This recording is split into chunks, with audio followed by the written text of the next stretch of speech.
Hello, Dominic here from the Bournemouth Writing Festival. Welcome to another chat with a local writer, author, or writer professional in our local area. I'm planning to release one of these every Monday evening. So if you want to be notified directly in your inbox, remember to press subscribe. There's a button down there somewhere. So make sure you press subscribe and you will get a notification automatically when a new video is released. So today we are talking to Dave Martin, who is a local poet who lives in Dorchester, and he was one of the winners of our writing competition, Lines in the Sand. So Dave, hello and welcome. Good morning, Dominic. Nice to talk to you. Nice to meet you too.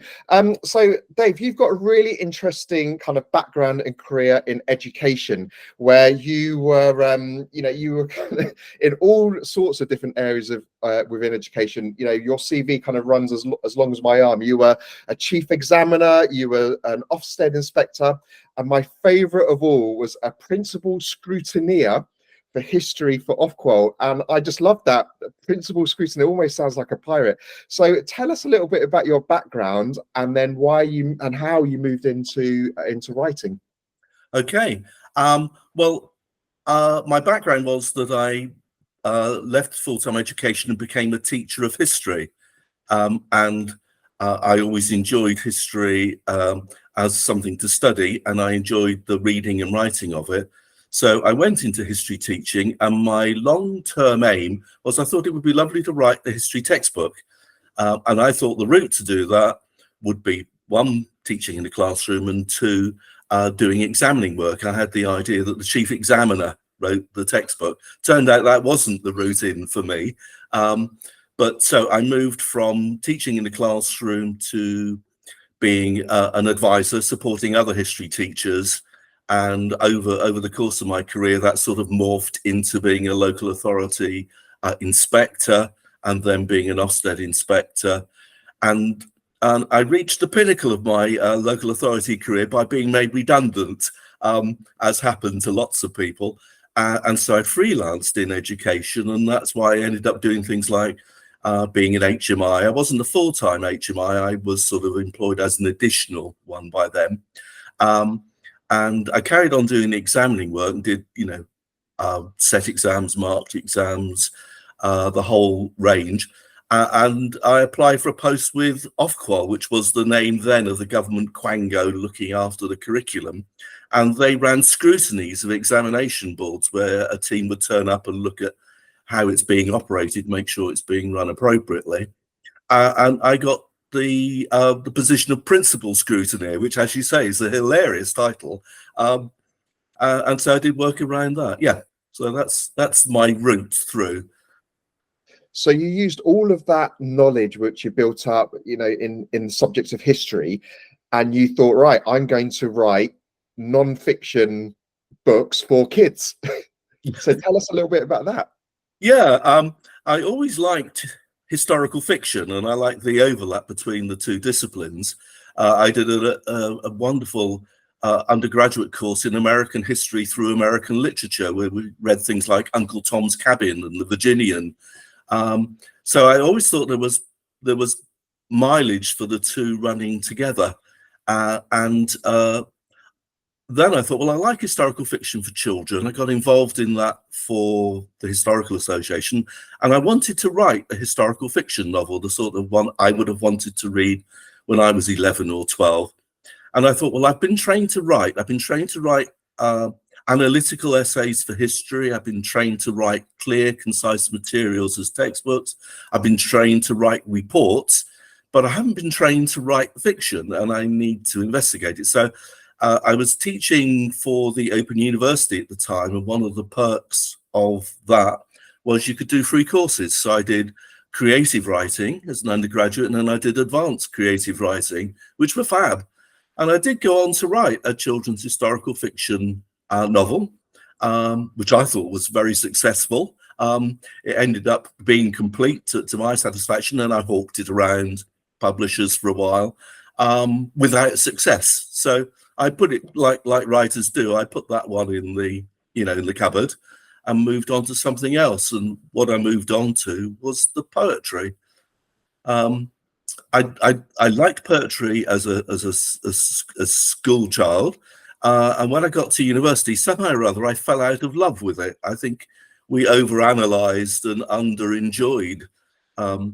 It's both the combination of the teaching and me as a student. You know, it always takes two of these things. But the creative writing course was fab.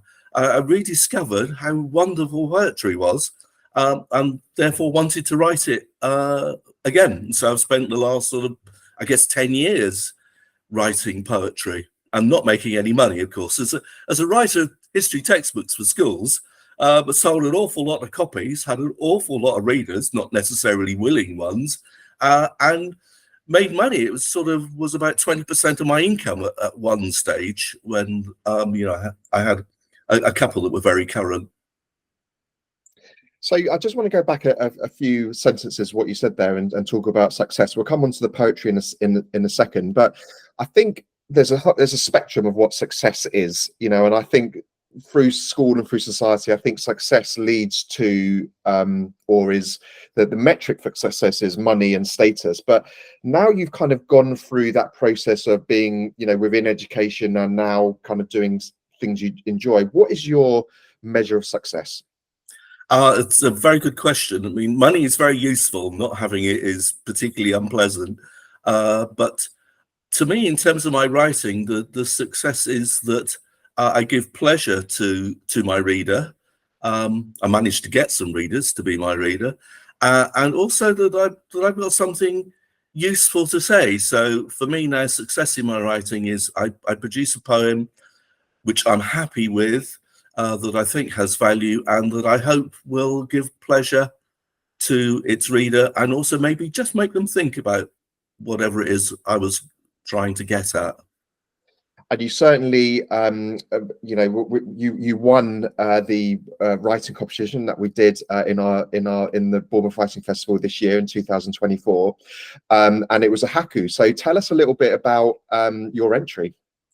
Well, I was on holiday in Morocco, getting winter sun, and spending a lot of my time walking up and down the beach. And the trigger for the competition being lines in the sand, I worked on 3 poems at the same time. I don't normally work on 3 at once, but I listened to Simon Armitage in his Poet Laureate in his shed talking to Johnny Marr of the Smiths. And Johnny Marr said they worked on 3 songs at a time, so they didn't overwork any one of them. And that stuck in my mind. So I enjoyed working on 3. And I wrote one about camel caravans, and it was really about transfer of culture and ideas. I wrote one about boys marking out the football pitch on the beach as a child. There were Moroccan youths playing football on the beach in the evening, and I wrote a haiku just because I just was walking up and down the beach in the surf, you know, in the residue of the surf, and I just thought, I can play with the words. So I just played on and on. I probably did several miles writing that poem.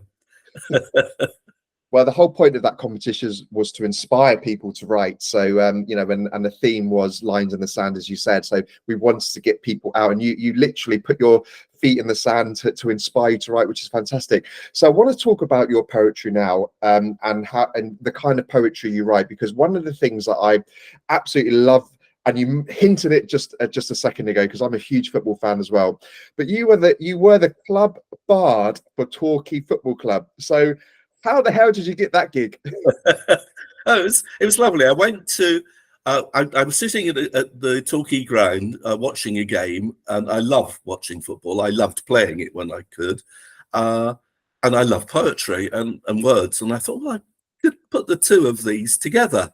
So I went away and I wrote a poem about match night, and it had a number of people in it. It had the fan, it had the fullback, it had a referee, it had the club mascot.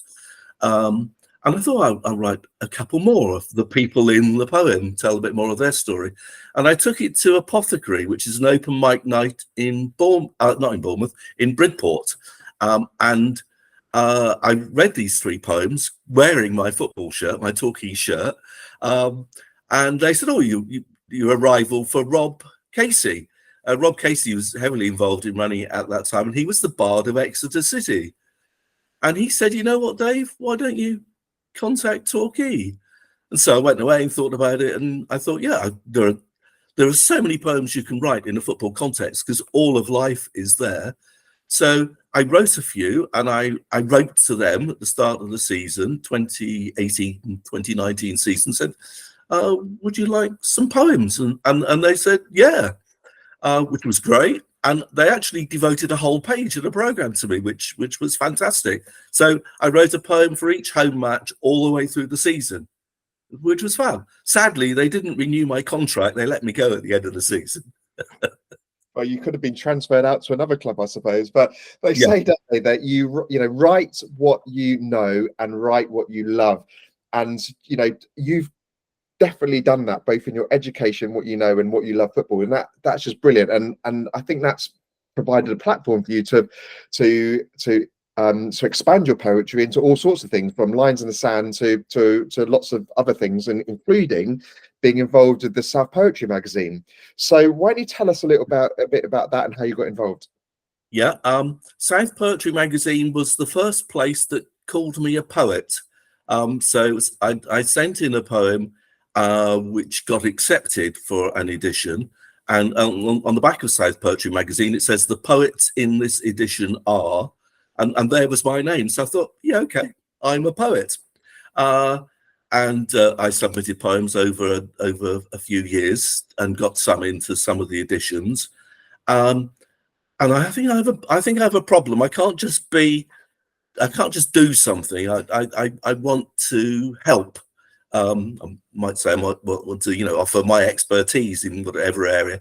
So I offered some feedback to the South management team on a launch event, and they said, well, why don't you become part of the team?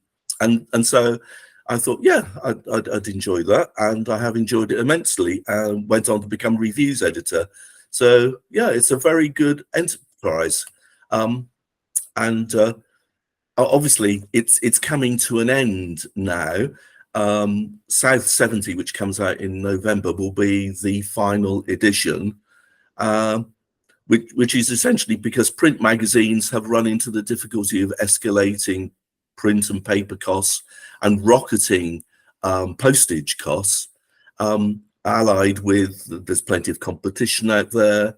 There are journals which are subsidized by the arts foundations, universities and so on. So it's a difficult marketplace, and as a management team we realized that we didn't have enough subscribers going forwards, so we decided to go out on a high. And I think that's been a feature recently for some other poetry magazines have ceased publication as well. One or two have taken a break. I mean, for example, the fabulous magazine Butcher's Dog, which gets thousands of submissions, they're having a pause at the moment as well. But then I thought, well, okay, it's done its job. It's gone for 35 years, given a voice to lots of new poets, myself included, which is fabulous.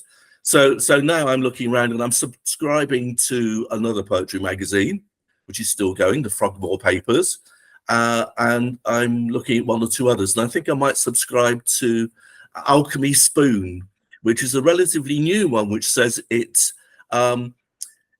aimed at late phase poets, which I translate as old poets doing something after a previous career.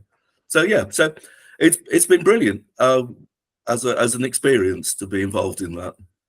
And well done to you and the team who have been involved with the South magazine for 35 years. That's incredible. So, all good things must come to an end, I suppose. And some of those issues that you raise and some of those challenges, mean that it can't work. But, hopefully something else will come up in its place. And as you said, there's other magazines and events and things happening, including the Writing Festival, of course. So, Dave, tell us, what is the future for you? What's your hopes and dreams? Well, I've been working on the poetry now for a while, and you constantly think, like you said, what is success? I mean, what do I want from it? I want to stick my two penneth into the world around me. For a while, I entered pamphlet competitions to see if I could get a poetry pamphlet published, but I had a rethink of that. I added up the numbers in terms of what it was costing to enter said competitions, which is fair enough. And I thought, well, you know what, I could do it myself. So I started by self-publishing chapbooks, and I'll waft one on the screen for you. I noticed one of your previous participants took this opportunity. Oh, it's a football themed one. Yeah, so that's Come On You Yellows, and essentially what it is, it's just an A3 sheet of paper, so printed on both sides, and then you make a slit in the middle, and then you can fold it to make a little booklet, which let's see if I can make it work on the screen. So a number of little pages on the booklet, and I thought, well, okay, that's a way of passing it on. I've given them away at football matches and taken them to open mic nights, and I've enjoyed that immensely. I performed it a couple of times at a venue in Torquay and a venue in Dorchester. And then I read The Kids by Hannah Lowe, which is it's about her career in education, teaching children English in the form of sonnets, and it was published by Blood Axe Books, which is obviously the A team of the poetry world. So I did a pack of tricks we play upon the dead, which again is exactly the same thing. It's 14 line poems. They may or may not be sonnets, take your pick. And that encapsulated my teaching career. And with the Come On You Yellows, I realized that they say that nobody sells more into 3 figures of poetry collections unless they're brilliant, either brilliant at poets or brilliant in the marketing as well. So I did a limited edition like the artists do. So I did a print run of 50 of those and numbered them. And I've just done another 25, so that's okay. So there's that in it, and I hope to do that in a few more, going to some local open mics. My third one was this one, which is called Running with Poets. I got into park run. I do believe that poetry should be, it's for anybody. It's not some sort of highbrow, high intellect activity. It's just fun. And so I imagined that if a famous poet turned up at the local park run that I volunteer at and occasionally run, what sort of poem would they write? And so it enabled me to do a pastiche of a variety of poets. So Tennyson's been, John Cooper Clarke, Wendy Cope, and the poem has not only appeared in that chapbook, but it's appeared as part of the run report on the running event. So I think that's the route I'm keeping on. I think I will produce another chapbook which will be history related poems, and do the same route. And in terms of how you publicize that, I mean, there's this online media. I do have a Twitter account which I started long ago for a teaching activity, and I still run because South Poetry Magazine has the Twitter account, but that will go dormant in November, and I think I'll probably leave it because it feels like a less savoury space to be in now, although it's a useful information source. And I was listening to one of your other interviews where the interviewee was talking about Insta, and I thought, yeah, I think an Insta poet is where I'm going next. Well, it sounds like you've got so much creativity with you, not just in the writing of your poems, but actually how you're going to get it out there and market it. And I think, talking about the football and the park run and the history, you're finding your niche, you're finding your audience and saying, right, I'm going to write about that for my audience, and therefore exactly where the audience is going to be. So like handing it out the football matches or handing it stuff out at the park run, that's perfect marketing because you're talking to the people that are within that world. Yeah, and it's interesting, the assumption when I first was at Writing Group talking about the football poetry, they said, well, football fans don't do poetry, do they, Dave? And of course they do, everybody. Wherever you go, you will find people who love poetry. I mean, Simon Armitage talking about his Blossom Eyes project with the National Trust said that there might be more rhyme in there, that you're writing for the audience. I do think it's important to write for an audience. I write what I want to say, and often it tells me as I work at it, what that form should be. But I think you also have to be aware of your audience, because if you switch them off by the end of the first line, then that's no help at all. So yeah, so it gives you more another dimension of the structure to structuring your creativity, I think. Yeah. Brilliant. And I think from there, that's where inspiration comes as well. So Dave, thank you so much for joining me today. Really nice to talk to you, and congratulations again for being a winner in our first ever anthology. Thank you very much. And just last say, we talk about validation, and if you got a poem accepted by a magazine, that's validation from the editor. If you got a pamphlet published by a publisher, that would be validation. But for the chapbooks, I just sent them to the National Poetry Library, and they don't accept everything that they get sent, but they accepted those 3 chapbooks into their archives. So they're there. So I think validation can come in a variety of forms. And it's Wow. very good to talk to you. Thanks a lot. No problem at all. That's brilliant. Thank you so much, Dave. And for the rest of you, thank you so much for joining us today and hearing from Dave and his writing and poetry journey. Don't forget to subscribe to the next video, which will be released hopefully next Monday at 6 o'clock. Until then, hope to see you soon, and take care. Bye-bye.